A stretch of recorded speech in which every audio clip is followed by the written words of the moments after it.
The Mary Rose, the iconic flagship of King Henry VIII for 34 years, sank during a battle with a French fleet in 1545. The wreckage, located in the depths of the Solent in 1971, was later excavated in October 1982. The new monarch, King Charles III, was there to watch the mammoth effort. But it was there that he narrowly avoided what could have been a tragic accident, a new documentary has claimed.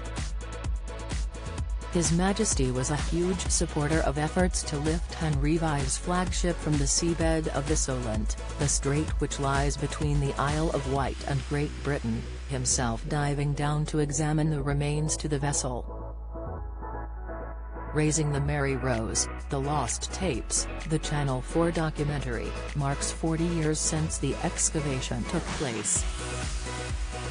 It found that without the then Prince of Wales' input, the £4 million recovery would not have been possible. The documentary revealed Charles encouraged the multimillionaire owner of Howard Doris, an offshore construction engineering company, to loan the famous floating crane, which then typically cost £25,000 to hire, almost £80,000 today. However, it also made a further discovery about the momentous day the Mary Rose was lifted from the seabed. During the mammoth effort on October 11, 1982, part of the enormous Togmore crane, which is Gaelic for big lift, and the barge collapsed near the King. Charles was about to examine the vessel close up when it crashed, almost smashing the hull of the Mary Rose as the frame broke away near where the King had been standing. The accident happened just before the then Prince of Wales was about to board the remains of the vessel, but this was then quickly ruled out as too dangerous, one eyewitness explained. Royal Engineer Jack Frost was involved in the operation and witnessed the King's close shave, recounting how everything fell silent after the frame broke away.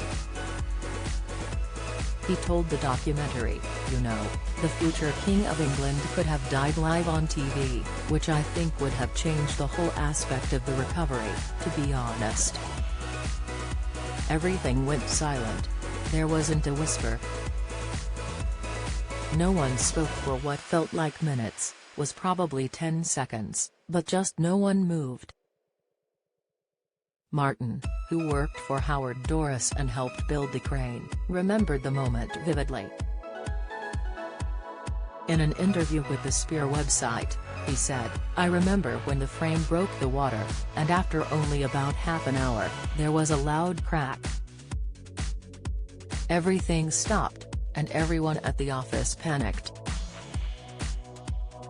We immediately thought the crane had failed. But Charles kept a stiff upper lip about the incident, although he had thought it was his fault when he heard the almighty crash.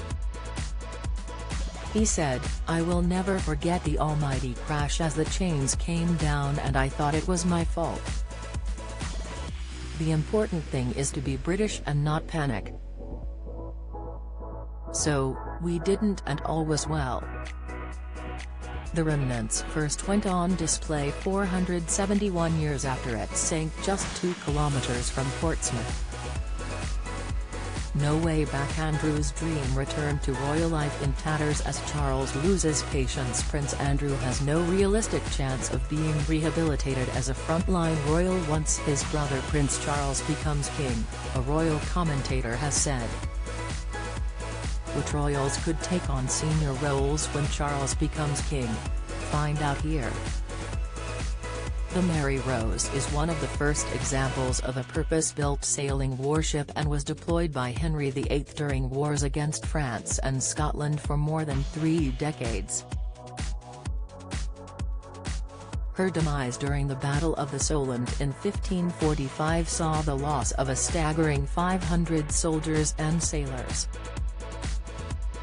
Just 8 years after its remnants were first discovered in 1971, the Mary Rose Trust was born with Charles as its president. But that's not to say the King did not get his hands dirty. His Majesty dived an impressive 9 times to examine the wreckage between 1974 and 1982. Raising the Mary Rose, The Lost Tapes is on Channel 4 at 7 p.m. on Sunday, October 9.